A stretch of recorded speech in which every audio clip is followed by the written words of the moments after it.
Imagine a city so small, so poor, so surrounded by enemies that no one, not a single person alive at the time, thought it would survive its first 100 years.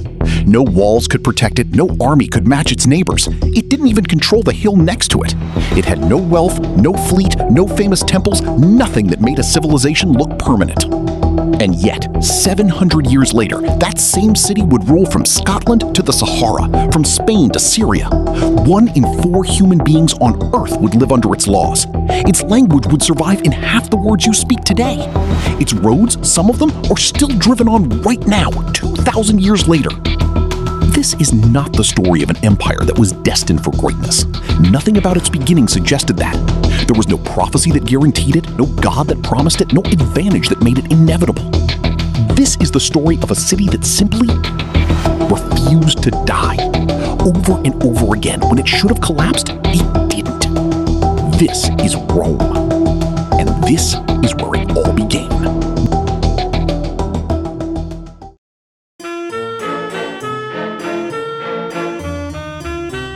Every civilization needs an origin story, something to believe in when things get hard, when the enemy is at the gates, when the city itself has burned to the ground, which, as we'll see, actually happened.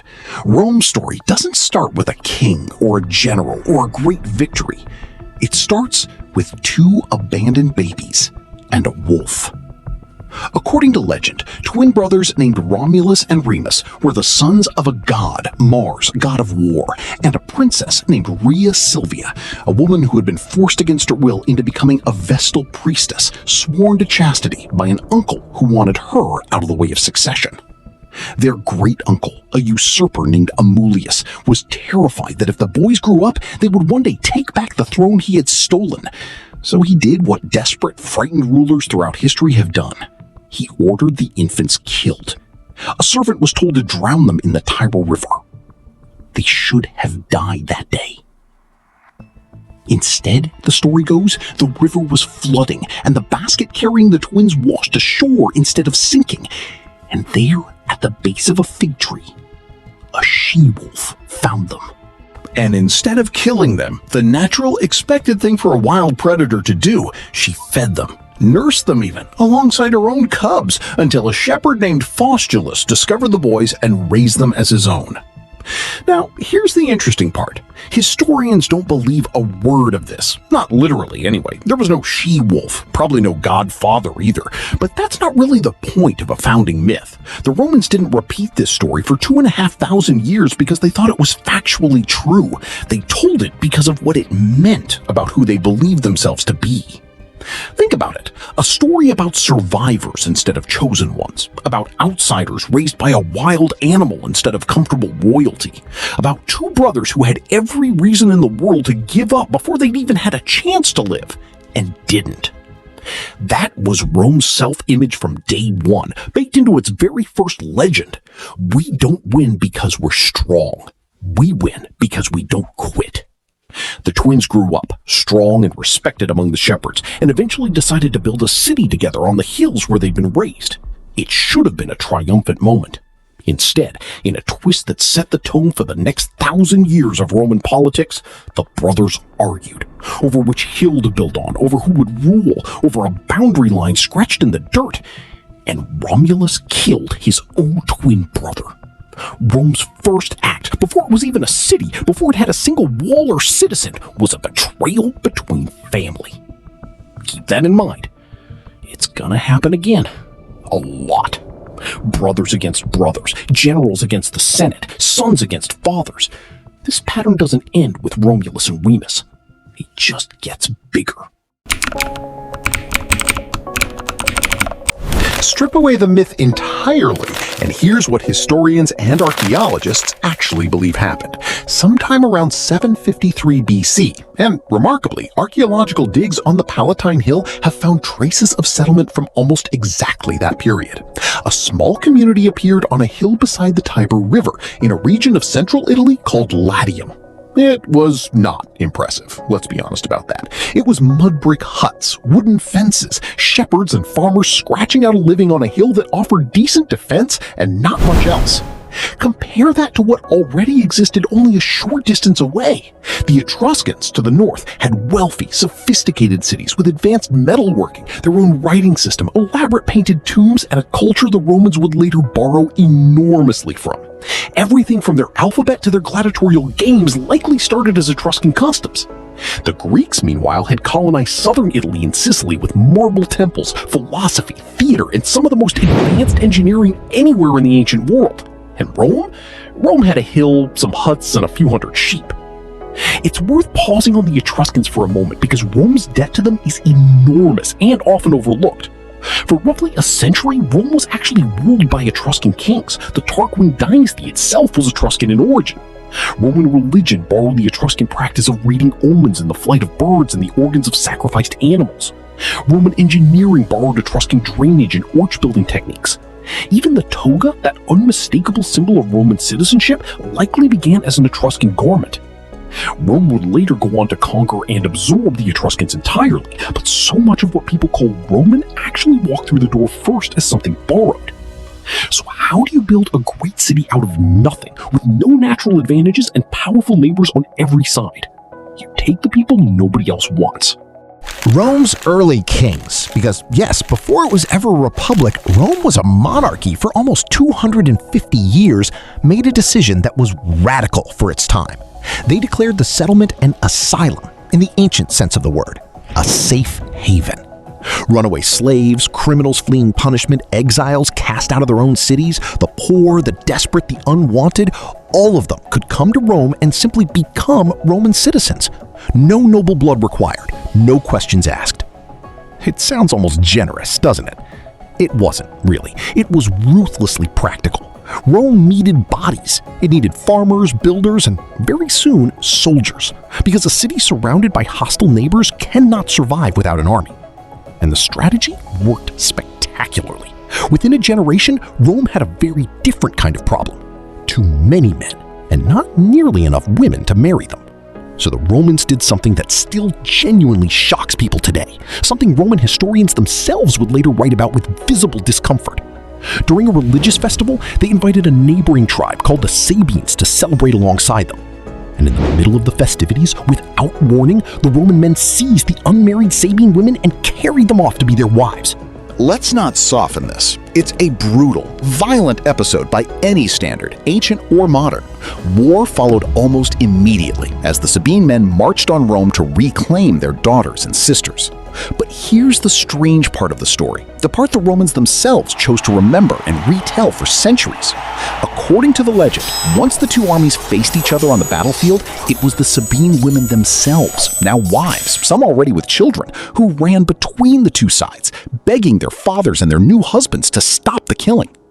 Whether any of it happened exactly this way is impossible to know, but the message the Romans extracted from it and repeated for generations was crystal clear. Conflict followed by integration.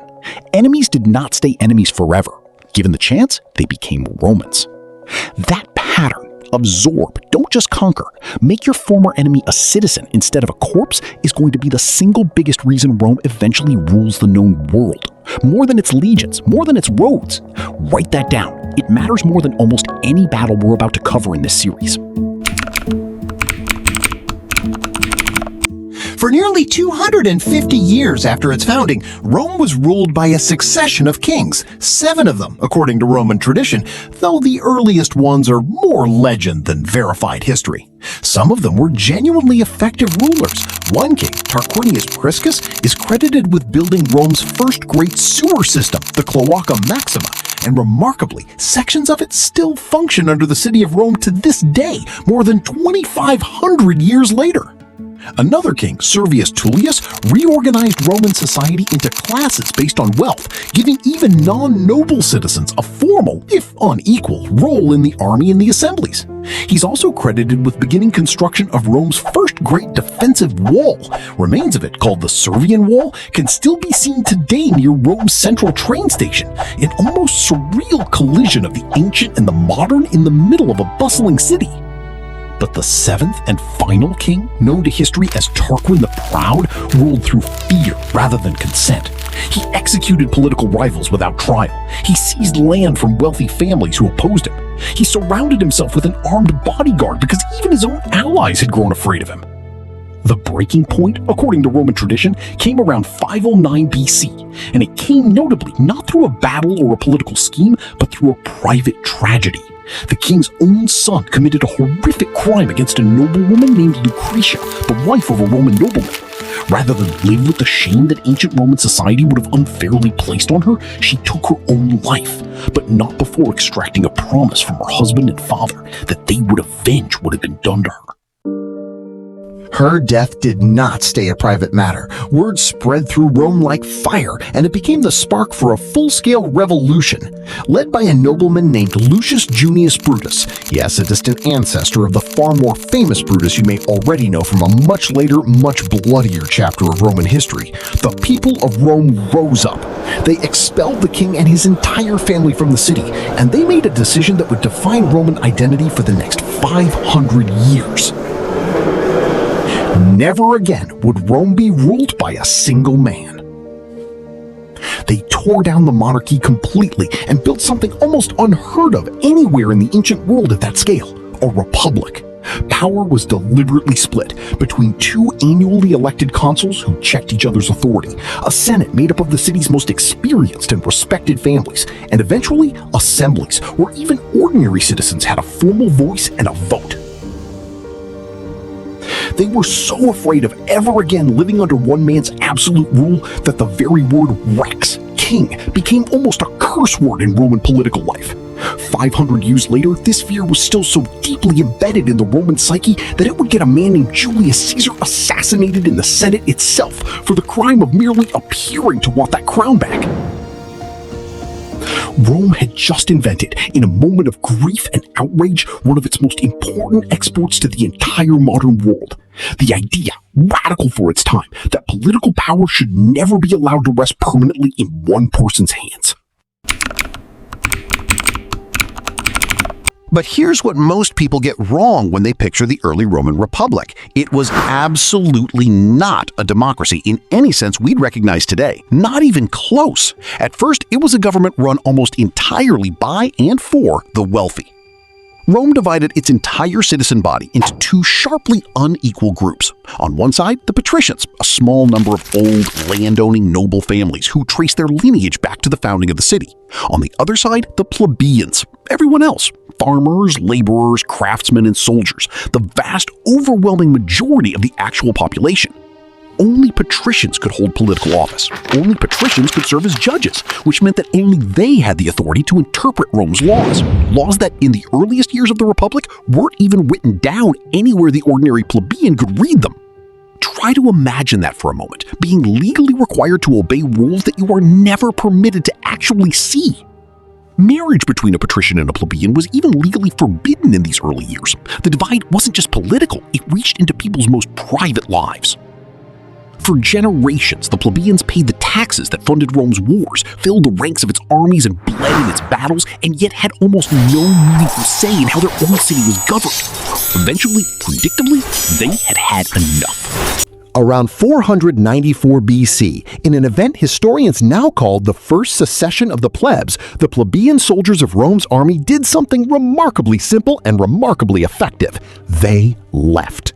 They walked out of the city entirely, en masse, and set up a camp on a nearby hill, refusing to return, refusing to fight in any of Rome's ongoing wars until they were granted genuine political power.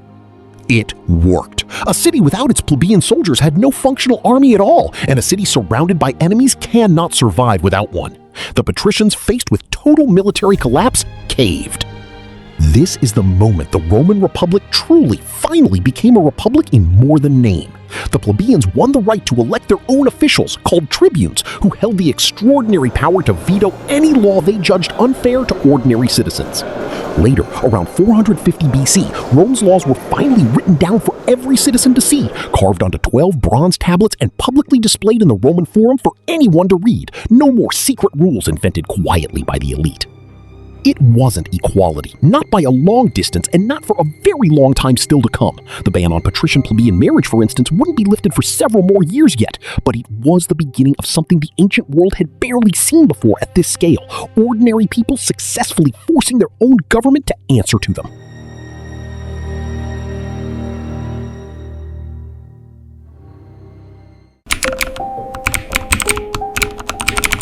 You might reasonably think that with its internal politics finally stabilizing after 2 centuries of struggle, Rome's next chapter would be one of quiet, steady growth. It was not. In 390 BC, a large force of Gallic warriors swept down from the north and did something no enemy had managed to do in centuries. They marched straight into the city of Rome itself and burned most of it to the ground. Roman tradition says only a small garrison held out on the Capitoline Hill, and even that, according to legend, nearly fell in the dead of night, saved only when the sacred geese of Juno's temple began honking and woke the defenders in time. For a moment, it must have genuinely looked like the story could end right there. A small, still fragile republic, barely finished sorting out its own internal politics, reduced to smoking ash by outsiders from the north. According to one famous, probably exaggerated story, the Romans eventually agreed to pay the Gauls a huge ransom of gold to leave. When the Romans complained that the Gauls' chieftain's scales for weighing the gold were rigged, he is said to have thrown his sword onto the scale as well and declared simply, "Vae victis," woe to the conquered. It's a phrase that would echo in one form or another through the rest of Roman history, on both sides of the equation. But remember the myth we opened this episode with? The wolf. The 2 infant boys who should have died in a flooding river and didn't? Rome rebuilt. And this time, it didn't just rebuild its walls and its temples, it rebuilt its entire approach to survival as a state. The trauma of 390 BC convinced Roman leadership that they could never again afford to be caught this exposed. Military reforms followed almost immediately, including a complete restructuring of how the army organized itself into smaller, more flexible units called maniples, a system that would soon make Roman soldiers far deadlier and more adaptable on the battlefield than the tribal warriors who had just humiliated them. Aggressive alliance building with neighboring peoples followed. A deep, almost obsessive hunger to never be humiliated in this way again followed, and it would shape Roman strategy for the next several hundred years. Within a few short decades, the city that had been literally burned to the ground was no longer simply fighting to survive within its home region of Latium. It was beginning for the first time to actively dominate it. Neighboring Latin cities, once independent rivals, found themselves absorbed one by one into a growing network of Roman alliances and, increasingly, Roman control. By this point, the kings were long gone. The plebeians had won real political rights.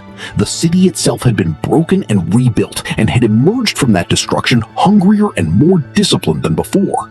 And now, for the first time in its history, Rome began to look outward, first toward the rest of the Italian peninsula, and eventually, though no one in Rome could have known it yet, toward the entire Mediterranean world. By around 300 BC, Rome was no longer the desperate little settlement of shepherds, outcasts, and refugees it had been 3 centuries earlier. It was becoming something else entirely, a disciplined, expanding regional power with its eyes fixed firmly on the rest of Italy. But far across the Mediterranean Sea, another great city had been watching Rome's rise with steadily growing alarm. A city built not on farming and soldiering, but on trade, shipping, and enormous wealth, wealthier at that moment than Rome had ever dreamed of being. Its name was Carthage, and it commanded something Rome had never once faced in battle: war elephants. The 2 cities were now on a direct collision course, one that would ultimately decide who controlled the entire Mediterranean world, and that would come devastatingly close to destroying Rome forever in the process. That story is next time, in Part 2, Hannibal at the Gates.